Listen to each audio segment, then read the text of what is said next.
The CR to reopen the government is closer to being finalized, and the aftermath of what's being called the Democrat betrayal has been explosive. You have lawmakers all across this country that are fired up, and they're criticizing Chuck Schumer. They're calling for Chuck Schumer to step down, to resign, to retire. Could be a good idea. He's 75 years old. He can go to the beach, drink a margarita, decompress, not worry about politics. But will he? He's been in the Senate for 27 years. Before that, he was in the House of Representatives since 1981. He's been in Congress longer than I've been alive. Now, in many people's minds, this shutdown, which was led by Chuck Schumer, has been a complete failure. It was all for nothing. Now, the banner, the cause was healthcare, premium subsidies being extended. But what happened is nothing. Worse than nothing. You had 1 million people not receive paychecks, thousands of flights that were delayed. People became a lot more stressed out. They took loans. They're deeper in debt thanks to the shutdown. That's the true aftermath of this government shutdown. A lot of people say Chuck didn't have much of a choice. Two choices. You either stand up to the Trump administration or you do nothing like what was done in March. Either one of those doesn't end well for him. He's under increased pressure from either his constituents or from members of his own party. It doesn't matter. Now, it's worth saying that Chuck voted no to the end. He never broke from the idea that he was going to stand up to the administration and try to fight for the healthcare subsidies. He stuck with that. But we have some lawmakers here saying that if Chuck will not lead the fight to stop healthcare premiums from increasing, what will he fight for? And I think that's a little unfair because Chuck was fighting every inch of the way. It just so happens that he lost. What do you expect him to do? How many more weeks was the shutdown supposed to last for? How many more months? Does it go through Thanksgiving? What about Christmas? What about New Year's? How long was it going to go? At a certain point, there's too much pain. And you have to agree to an agreement that might not be ideal, but it stops the pain.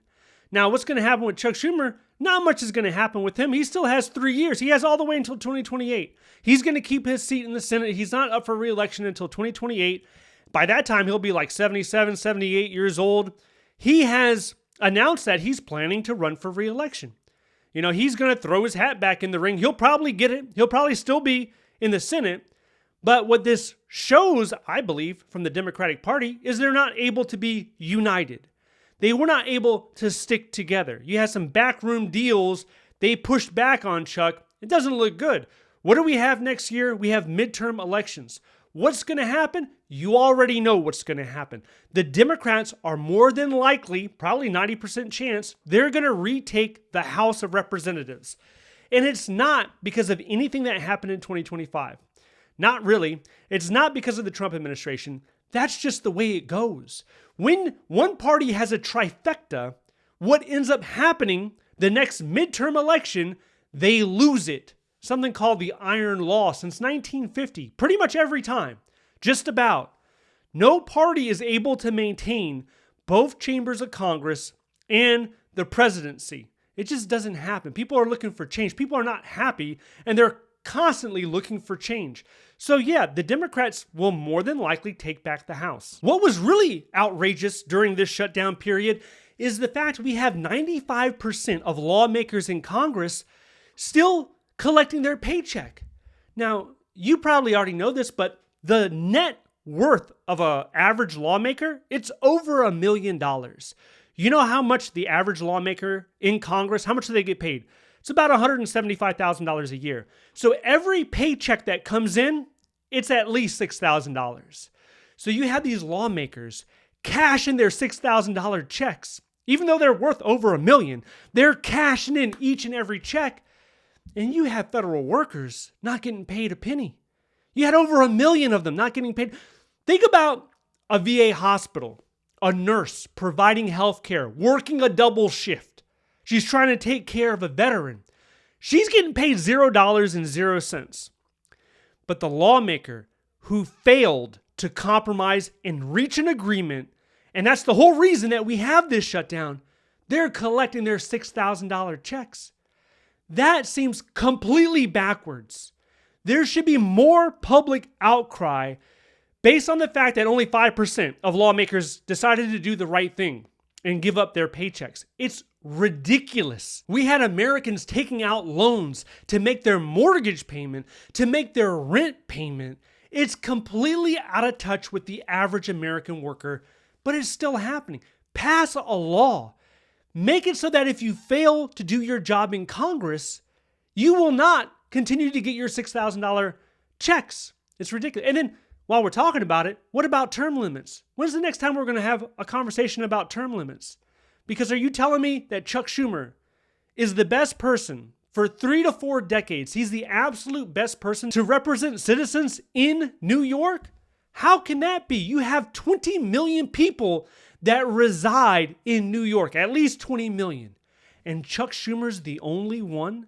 He is the chosen one. He's the guy that represents everyone for decades upon decades. Being a senator is a career, a 20 to 30 year career.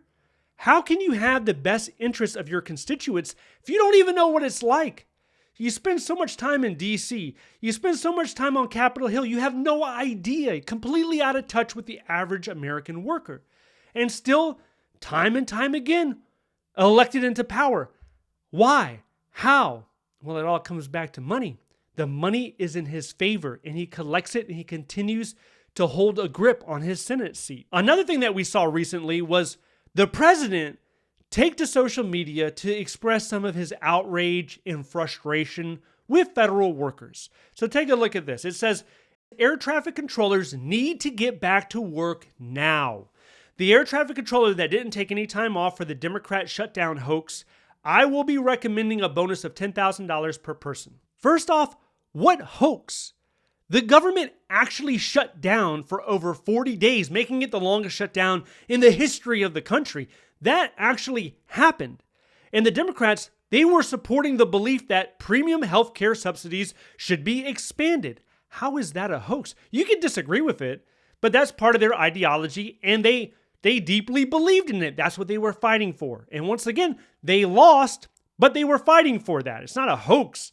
So the $10,000 bit of it, the little part where he puts $10,000 per air traffic controller, that's really interesting for 2 reasons. Number one, is that exclusively air traffic controllers? Because we had a whole bunch of people working for no pay. Does that offer extend to them? What about the VA nurses? What about, people that are still trying to do regulatory compliance? They're still doing their duties, even though they have no guarantee of pay, based on what the administration was saying earlier. Does it include them, or is it just air traffic controllers because the airport is such a hot topic? I think it probably, first off, I don't think it happens. Second, it's probably just for the airports. That's what's getting the most visibility these days. And then there's a part in there that says, for the air traffic controllers that did not use sick leave. Well, if you think about it, the reason that people use sick leave, it's not simply to protest the administration. People actually get sick. We're in the fall right now. The season's changed. There's a 40-day period. People get sick. People's family members get sick. People have to go to the doctor for an appointment. You use sick leave for a variety of reasons. If you do your time card and you click the drop-down menu, you can see there's dozens of reasons why you can use sick leave. Not one of them says political protest. So yeah, in the airport, air traffic controllers, they were calling out sick on a higher rate. Same thing with TSA workers. But how can you distinguish what is legitimate and what is not? Are you simply going to blanket one group, one category? Hey, all these people, you didn't use 1 day of sick leave, so we're going to reward you $10,000. It doesn't make a lot of sense. The message also encourages that some of the air traffic controllers that are against the administration, let's call them the bad air traffic controllers, the president is encouraging them to leave federal service. And I think that's a risky move.